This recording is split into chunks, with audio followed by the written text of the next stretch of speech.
Everybody, कैसे हैं आप सभी। स्वागत करती हूँ आपका फिर से एक नई वीडियो में।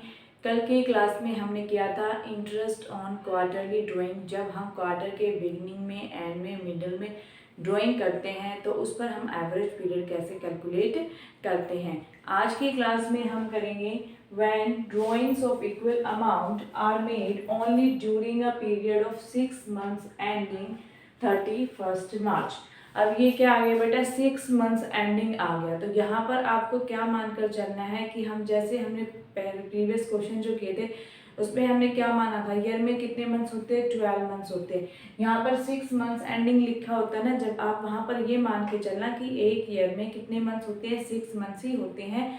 जो भी कोई फॉर्म एंड बिजनेस जो ट्रांजेक्शन्स कर रही है वो 6 मंथ के बाद अपने अकाउंट प्रिपेयर कर रही है, तो वहाँ पर आपको एक ईयर में कितने मंथ्स मानकर चलने, 6 मंथ्स मानकर चलने। ये आपको क्वेश्चन में स्पेसिफिकली लिखा होगा 6 मंथ्स एंडिंग ऑफ 31 मार्च। ठीक है, ये टर्म आपको एग्जाम में या क्वेश्चन में दी हुई मिलेगी।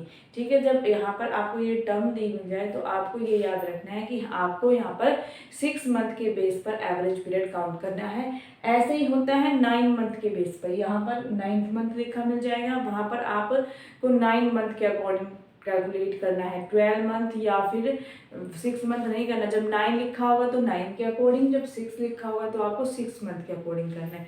तो अब एक बार फटाफट इसके रिगार्डिंग 3 केसेस इसको तीनों के तीनों करके देखते हैं। फर्स्ट होता है जब बिगिनिंग में करते हैं,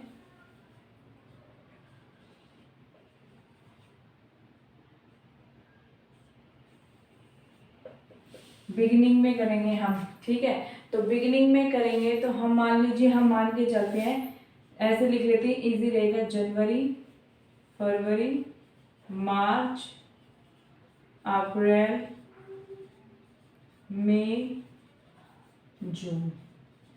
ठीक है, first, second, third, fourth, fifth, six. आप यहाँ पर अकाउंटिंग ईयर के अकॉर्डिंग भी लिख सकते हैं, अप्रैल, मई, जून, जुलाई, अगस्त। ऐसे आप ऐसे भी लिख सकते हैं, आप किसी प्रकार लिख सकते हैं, आपके लिए कोई प्रॉब्लम नहीं होगी, आपका आंसर बिल्कुल सही आएगा। तो बिगिनिंग में करेंगे तो देखिए, फर्स्ट ड्राइंग आप कब करेंगे, इस पर भी बेटा वही सेम रूल अप्लाई होता है कि जो अमाउंट्स होते हैं वो इक्वल होनी चाहिए। देखो लिखा है ना, इक्वल अमाउंट होनी चाहिए, और टाइम पीरियड का जो गैप होना चाहिए वो भी क्या होना चाहिए, इक्वल होना चाहिए। तो फर्स्ट ड्राइंग कब करेंगे, 1 जैन को करेंगे। फॉर्मूला आपको पता है ना क्या होता है, कि जो हमारी फर्स्ट ड्राइंग होती है उसके बाद का पीरियड प्लस में जो लास्ट ड्राइंग होती है उसके लास्ट का पीरियड डिवाइडेड बाय 2 हमारा एवरेज पीरियड फाइंड करने का फॉर्मूला है। यदि आपने प्रीवियस क्लासेस नहीं देखी है तो आप वहां पर जाकर पहले वो चेक कर लीजिए प्लेलिस्ट में। ठीक है, तो 1 जैन हो जाएगा हमारा। ठीक है, 1 जैन के बाद कितने मंथ रिमेनिंग रहेंगे, जैन फर्स्ट है तो कंप्लीट जैन भी आएगा, 6 के 6 मंथ रिमेनिंग रहेंगे, 6 प्लस लास्ट ड्राइंग कब करेंगे, 1 जून को करेंगे, तो यहाँ पर जून कंप्लीट बचेगा।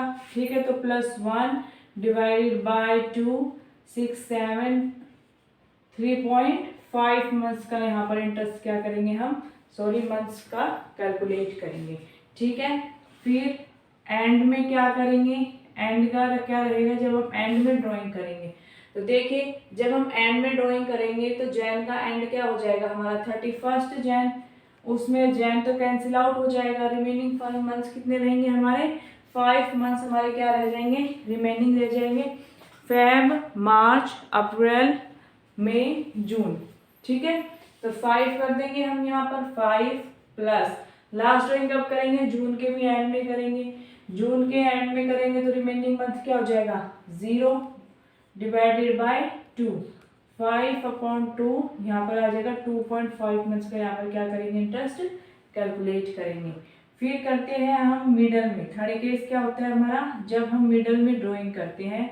ठीक है, मिडल में ड्राइंग करेंगे तो देखिए, जैन के मिडल में ड्राइंग करेंगे तो 5 मंथ तो ये रिमेनिंग रह गए, और जैन हाफ हो गया तो 5.5 हो जाएगा, प्लस लास्ट ड्राइंग जब करेंगे जून के मिड में करेंगे तो जून भी हाफ रिमेनिंग रह गया हमारा, तो हाफ को क्या लिख देंगे, 0.5 लिख देंगे, डिवाइडेड बाय 2, 5.5 में 0.5 6 हो जाएगा, डिवाइडेड बाय 2, 3 मंथ्स का यहाँ पर हम इंटरेस्ट कैलकुलेट करेंगे।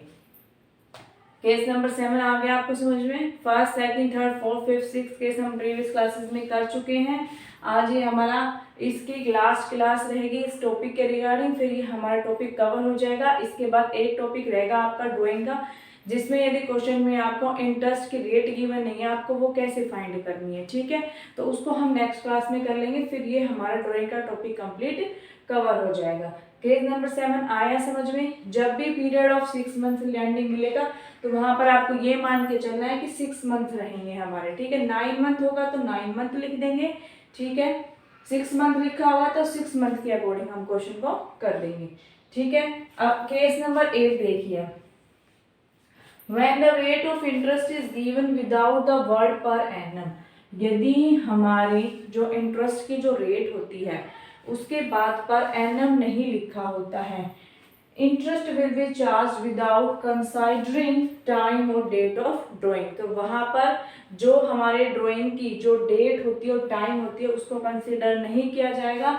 इस केस में हम कंप्लीट 12 मंथ्स का क्या करते हैं, इंटरेस्ट चार्ज करते हैं। इस केस के अंदर हम क्या करेंगे, 12 मंथ्स का इंटरेस्ट चार्ज करेंगे। जब भी हमारे क्वेश्चन में इंटरेस्ट की रेट गिवन होती है और उसके बाद पर एनम नहीं लिखा होता, विदाउट पर एनम के यदि आता है हमारा कोई भी वर्ड, तो वहां पर आपको 12 मंथ्स का इंटरेस्ट क्या करना पड़ेगा, चार्ज करना पड़ेगा, ठीक है।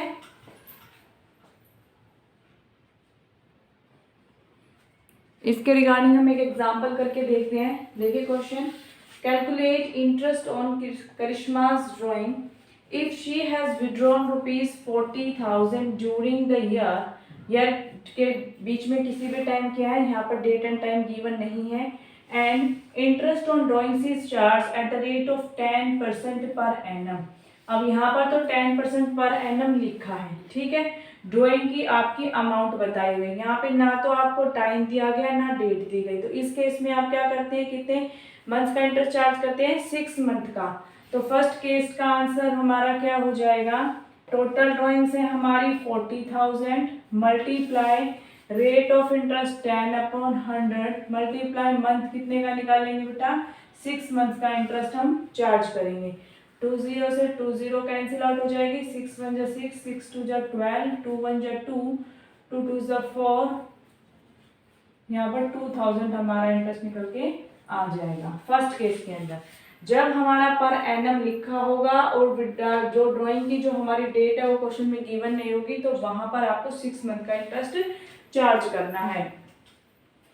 अब सेकंड केस देखिए, सेकंड केस में क्या लिखा है, if she has withdrawn ₹40,000 during the year and interest on drawing is charged at 10%, यहाँ पर 10% लिखा है, पर एनम नहीं लिखा है, कंडीशन सेम है बिल्कुल, ठीक है। ड्राइंग की अमाउंट भी 40,000 है, 40,000 है, ना ही इसमें टाइम पीरियड गिवन है, ना ही इसमें टाइम पीरियड गिवन, ना ही डेट गिवन है, लेकिन फर्क कहाँ पर आ गया हमारा, यहाँ पर इंटरेस्ट की रेट पर।